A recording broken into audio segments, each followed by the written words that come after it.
going on? It's Dominique Bond, and we are waiting for Dexter Peggins, my great partner, to tune in. So we're gonna go ahead and wait for him to go ahead and tune in with us. But in partnership with WYTV7 Christian Broadcasters Network, this is When Men Open Up, a show where we are redefining manhood through transparency.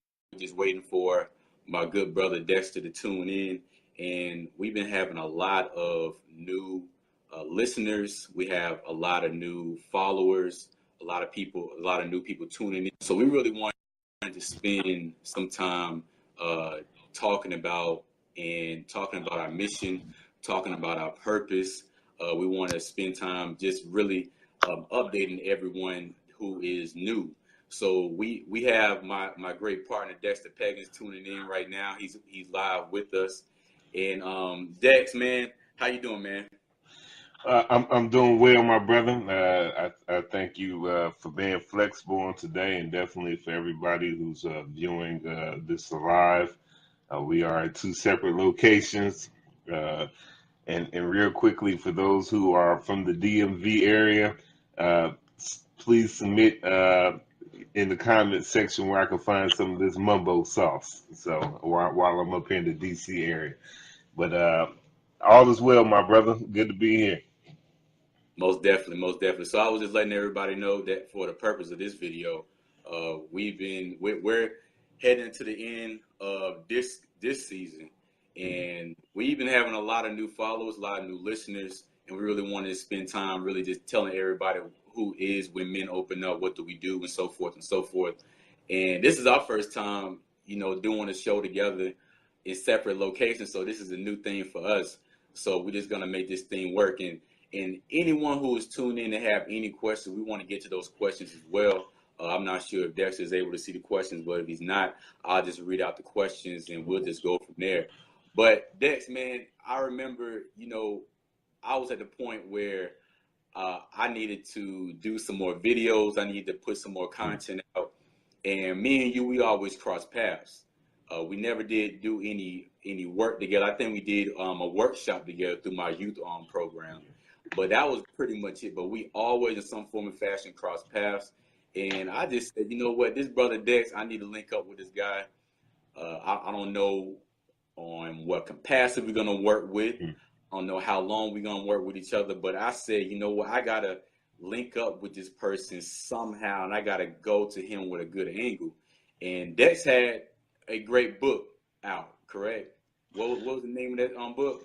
The Garden Experience, Garden Experience. the first volume of the Garden Experience. Exactly.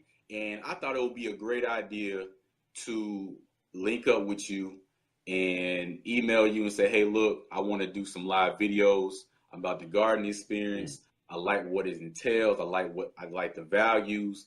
I like what you stand for. Let's do some videos on that, right? Yeah, I mean, that's definitely how it worked. I think, and as you mentioned, we were definitely crossing paths. The first time I think I met you was when I was on the with the New Leaders Council of Augusta, and became aware of some of the workshops you were doing. Your name came up as far as being recognized for our award ceremony that year.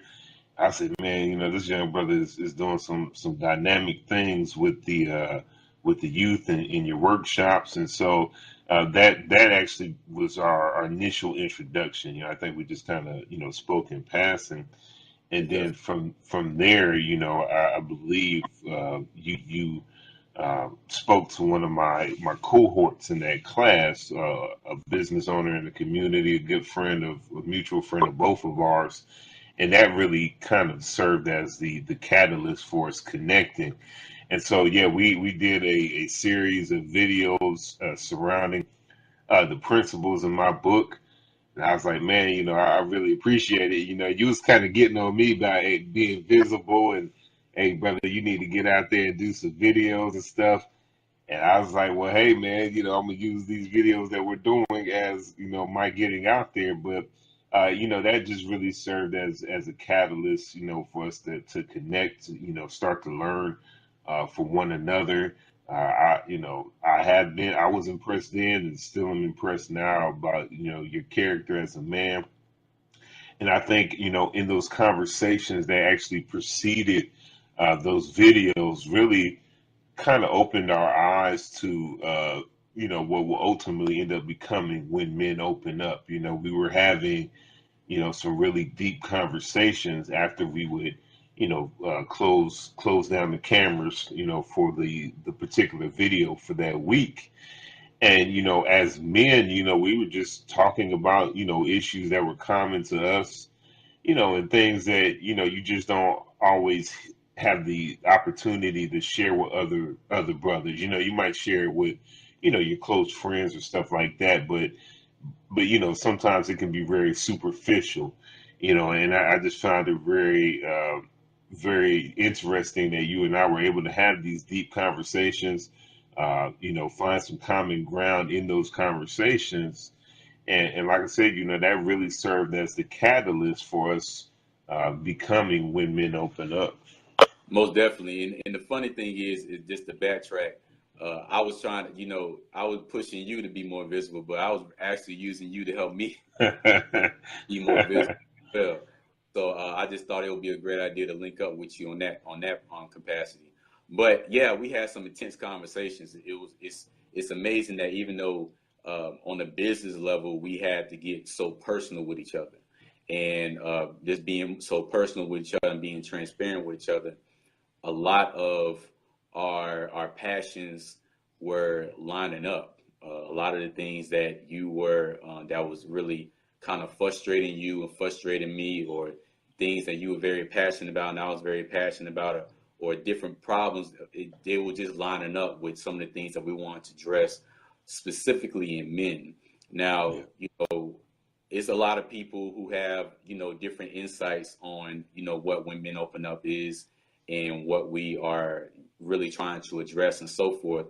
And, some people may say, oh man, here we go, another platform trying to redefine man, but, Yeah. redefine masculinity, and everybody is trying to put this spin on masculinity. But really, that's not the case, sort of say, really trying to put more of a positive light on masculinity and manhood. But at the same time, there are some things that, during our childhood and our upbringing, there were some things that we kind of latched on to that's Yeah. probably problematic, that's a little toxic. There's some behaviors that we picked up on, and we really wanted to gain some more understanding on where did that really come from? Where do those things stem from? Why do we have these triggers? Why do we tend to say these things? Why do we tend to respond to these things? So we can really just be more productive within ourselves and with the people around us, right? Yeah, I mean, hey, brother, you hit the nail on the head, and that's why this conversation on today is necessary, because since the start of our show, we have gained more followers and stuff, and so we definitely need to just kind of make sure there's no misconception. The reality is that when we launched the show, the first thing we uh, we spoke on was the fact that there were a lot of men out here uh, committing suicide and starting to address the issues as far as them having depression and things like that. And these were pretty much kind of taboo, conversations up until the point, because at the end of the day, what it was is that we as men, we've been indoctrinated that we can't show any emotion, we can't show any signs of vulnerability, and if we do so, that is to acknowledge that we are failing. And so what you have is you have a lot of men who are dealing with these critical issues, and they don't know how to seek the help. And so, we said, what's keeping men from creating a safe space where we can have these conversations? And so, when we're talking about redefining manhood through transparency, This is not an agenda to effeminize men. At the very, trust me, I'm still a little, I still got some rough edges about me, and I believe Dominique does as well. And so, but but what I've recognized is that for a long period of time, as a man, especially in my early adulthood, I was unbalanced. I was super aggressive, and the aggressiveness was really just my way of demonstrating that I did not know how to articulate my issues. And because I didn't know how to articulate my issues, I would get frustrated. And the only way Right. that I could release that frustration was by being aggressive. I used to get into a lot of fights, as a teenager and as a young adult. There's a number of friends of mine from the military who can attest to this. When we were stationed together, I had anger issues, and it wasn't that I was walking around mad. I just lacked the know-how to talk about the stuff I was dealing with, and I did not have the trust capacity to share my struggles with other people. And so my way of venting was to act out in fits of rage. And Right. so fast forward some, 15 plus years later, here I'm having this conversation with you, and we're talking about, man, are you seeing all of these young brothers out here committing suicide, and all of these brothers, talking about how they struggle with depression. And we said, man, why is it such a struggle to talk about it? And just as I Exactly. was forming the question, why is it so difficult to talk about it? I went back to that place when I remember when I was struggling and unable to talk about it. And no, I didn't commit suicide, but I still had to manifest the rage that I was carrying because I did not know how to articulate myself. And so, when the time when you and I connected, I've lived a little bit. I've had some experiences. I've developed some tools where I was able to now recognize that a lot of the issues that I was dealing with was not rage. It was, sometimes it was just the fact that I did not know how to be transparent and vulnerable. And I learned how to be transparent and vulnerable. And in the process of learning how to do that, what I discovered was is that I was becoming a more balanced man. I understood Exactly. that not every issue required a certain negative reaction, or if I felt some kind of negative energy, I learned to start asking myself, okay, what is that all about? And so you and I, we were able to have these conversations, and we said, you know what, these are the conversations that we need to just have these out in the open platform, and let people hear it, because we're not unique in the sense that we're the only ones going through it. And so we just want to we want to model transparency before other people. I'll let you, pick up there, but I'll leave it at this. What we discovered was that there was a lot of women who had men in their lives, boyfriends, husbands, uncles, fathers, brothers, cousins, you name it. They would see these same issues that we were talking about, and they were saying, "Man, I always wondered why they did those things. Why were they demonstrating those issues?" And what you guys are talking about is very helpful. And then we would have the brothers who would reach out to say, "Man, I'm glad that you guys are talking about the stuff that you're talking about." And so that allowed us to that really informed us and let us know that we were on the right path as far as the platform that we are, that we have. And once again, I can't say this enough. When we're talking about redefining manhood through transparency, we're not bashing or pulling down, a lot of the characteristics of what it means to be a good man. We are good men, but we are going to go at these toxic ideas of what it means to be a man. Where when you're a young boy and you're told not to cry but to suck it up and be a man, you are setting that young boy up to struggle in his adulthood. And we need to talk about that. And we need to talk about the stressors that now are on that young man's shoulders, because for the majority of his life, he's been programmed to say that, these feelings that I feel, just get over it, or they're not valid. And we need to be able to have these conversations and grow from them. So once again, we can become that balanced man. Most definitely, man. You said a mouthful, man, and I I think did. that's I'm one. sorry. No, no, no. That's good. I think one of the biggest surprises from this platform is the number of women who are not only just tuning in, but are very curious and are, they getting just as much as the men as well. And because at the end of the day, they are connected to a brother or some man in their life, and they want to have more understanding of what's really going on, how are they thinking about this, how are they processing this, and so forth.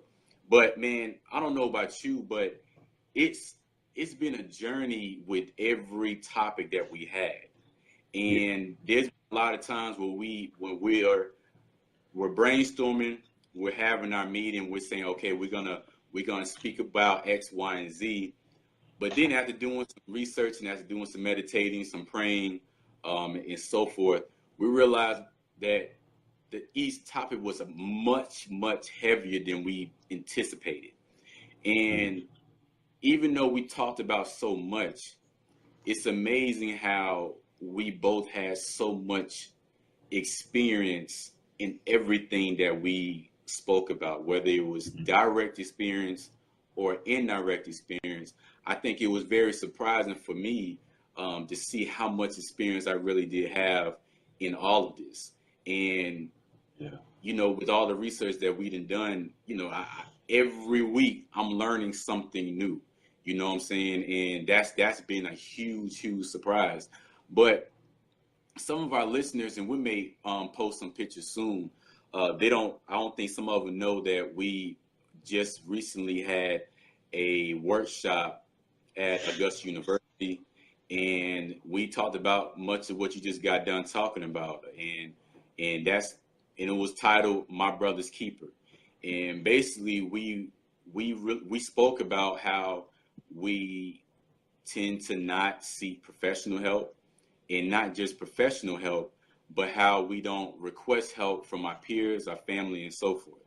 And that's due to several different things, whether we don't want to put that burden on the next person, whether we are embarrassed, we don't want to have that, we don't want to be seen as being weak, Mhm. we don't want to let down. Sometimes we just want to be able to do things on our own. We just want to prove to ourselves that, I can do this by myself. And for it's so many different reasons and so many stigmas and misconceptions. And this is very big. I mean, we talked about how, the suicide rate is very Mhm. high, and it's even grown with our youth as well. There was a article that came out. They said after this Netflix, I just forgot the name of the show, but after the Netflix show had released, the suicide rate among, I believe, kids from 10 to 17 has increased by about Yeah. 30%, and that was Yeah. very unfortunate. And a lot of our men, even both of us have military experience, and the suicide rate within the military is just it's sad. It's very, very sad. But we have that idea that, I just can't go for help. It's Mhm. weak to go for help. I remember in basic training how many of us we would look down upon folks who would go to sick call. You Mhm. get what I'm saying? And it doesn't matter what was going on with us, unless we were very, very sick, very, very ill, physically had something going on, then we'll go to sit call. But I remember in basic training, AIT, we did not want to go to sit call. The drill sergeant, they'll say, hey, you can go to sit call, but it was always a lot of mouth that came with that. There was a lot of backlash that came with that as well. Mhm. So that just goes to the stigma in just that misconception that, you know what, he's weak, he's just trying to get out of training and so forth. But we'll drill that into our brothers' mindsets. We'll drill that into our partner, our brother, whoever the case may be. And that would really delay us or make us avoid seeking help. I mean, and that's facts. I'm almost envious of the liberty and the freedom that I think a lot of women have as far as getting their stuff addressed. If they got an issue, they're going to get it resolved. But for us, we struggle. I'm approaching 40. Here real quick and real soon. And even with that being said, I think there's evidence that suggests that, we as men, we don't like to go get certain type of exams. We don't like going to the doctor. So if you're talking about something as kind of routine as a physical ailment, once again, imagine how hard it is to talk about the emotional intelligence and emotional vulnerability. That's almost unheard of. And for those who might not be familiar with Dominique and I's process as far as the topics, I'll be honest, there's topics that are actually very uncomfortable when we're discussing what we're going to talk about the next week. It's not always something that we're jumping at the bit to say, oh, yeah, let's talk about this. But because we understand the need to talk about it, we're willing to put ourselves out there, and the core mission is, to provide a safe space to talk about stuff that is uncommon so that we as men can be strong. And our belief is that as men get in right position, not only physically, but mentally, we'll start to see the changes in the world. And so, we talk about subjects that we believe that are a lot of times subjects that are overlooked, that are taboo, but they need to be talked about because there are men who are struggling in these areas. And so, we dare to put ourselves out there once again so that we can model what being balanced looks like as men. Not being hyper aggressive or angry all the time, and not being even super emotional, but being able to recognize that, hey, you know what, when I have a problem, I know how to talk about it. When I'm angry, I know how to address it, and I know how to address it in a healthy way. And if I'm feeling depressed, I can speak to that too. I can speak to the need to nurture my son as a father, the need to be consistent as a friend to my brother. These are things that we need to talk about and really paint the right perspective as to what these things look like.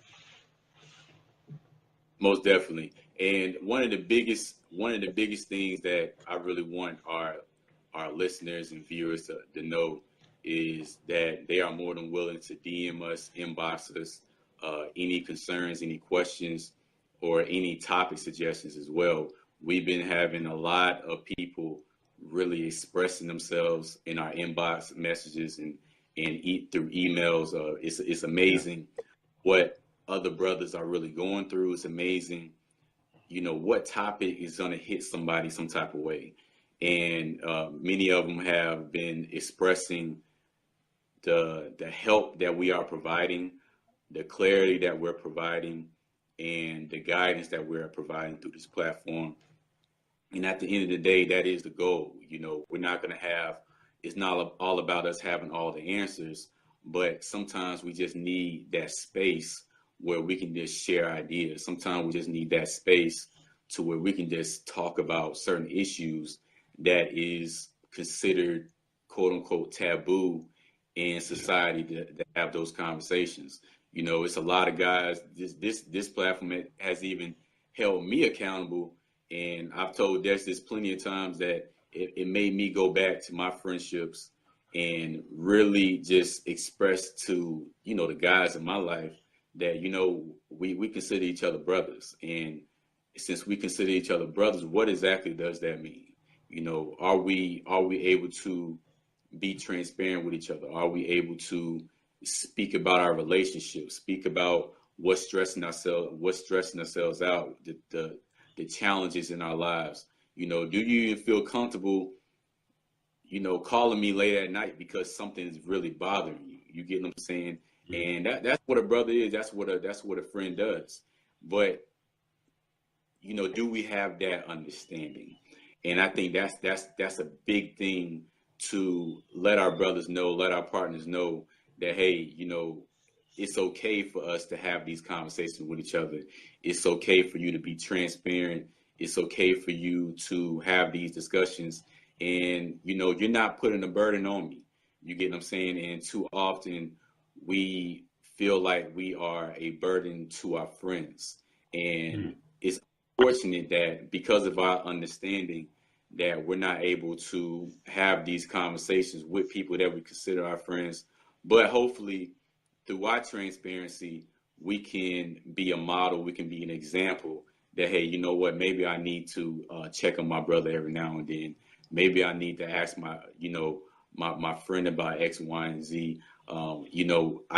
We have to be more sensitive to what's really going on, because unfortunately, and you just hit on it, with the suicide, a lot of people who are dying by suicide, their friends, some of their friends didn't know that they was really dealing with that type of pain. And that's something that's very, very big. And it's not by any means necessary. We're not pointing any fingers, but it is just something to highlight that sometimes we're not aware of the pain that our friends are dealing with. We're not aware of the high level of stress that our brothers are dealing with. And hopefully through this platform we can go that extra mile, take that extra step to really see what's really going on with our brother. Oh, definitely. And I know we're coming up close on our closing, but I do want to say this. You mentioned earlier that we just recently spoke at the Black Male Leadership Summit at the Augusta University, and two powerful things happened during our workshop that will stick with me for some time. I think you might remember this one. A young man, I was talking about the signs of emotional burnout, and there were like 8 signs on there. And the last sign was suicidal thoughts. But the other 7 signs, he said, what happens, if that's my everyday life, and the reality is that those particular signs, they're called warning signs for a reason because they're warning you that something's not right. And I would, if I were to age this young man, I would say he was definitely no older than 20. And I'm thinking to myself, like, man, just imagine how many people are going through life and this is their norm. Like literally every day they have all of these warning signs. And the very next step is suicide. And so, this was letting me know, once again that, hey, man, this message, that you and I are presenting is so necessary. And to corroborate that, when the class ended, a young man came up to me and said, I needed this class. And listen, there was some awesome workshops throughout the course of that day. And so, I'm going to be a little biased right now, but he said, man, this was the best class that I had, been a part of all day. And like I said, I'm just being biased right now, but the reality is that what we're talking about is necessary because there's just a lot of men out here who are struggling and don't know what getting help means, and they don't know how to go about doing it. And so, if we can be that space that provides that help in a manner that is transparent, then I know we've done what we were supposed to do. Most definitely. And we're going to come to a close. And I really want people, once again, I want you to visit WYTV7.org. I want you to also visit whenmenopenup.com. whenmenopenup.com. If you have any suggestions, any concerns, any topic suggestions, please email us or inbox us whenmenopenup@gmail.com, and we'll get to that as soon as possible. But we really love and support. We really love the support from everyone. We really love the feedback everyone has been giving us, the suggestions everyone has been giving us. It's been majorly helpful. And at the end of the day, we cannot do this without you all. And you all have played a valuable part in the growth of When Men Open Up, because at the end of the day, we're really trying to attack a lot of misunderstandings, a lot of problems within people. Because at the end of the day, our whole job is to empower and to build men up. And hopefully we're doing that. And I believe we are doing that. So we do need you all's help. Dex, do you have anything else you wanted to share with everyone? Other than just once again, thank you all for your support. It is greatly appreciated. Dominique and I are working diligently to perfect not only our craft, but to really provide greater services to you all. So thank you for the support. Most definitely. And our season is ending soon. So please, please, please, please, if you have any questions, any suggestions, please get to it quickly, because our season is coming to a wrap very, very soon. But in partnership with WYTV7 Christian Broadcasting Network, this is When Men Open Up, a show where we are redefining manhood through transparency. My name is Dominque Bond. I'm Dexter. And we are out. Thank you so much.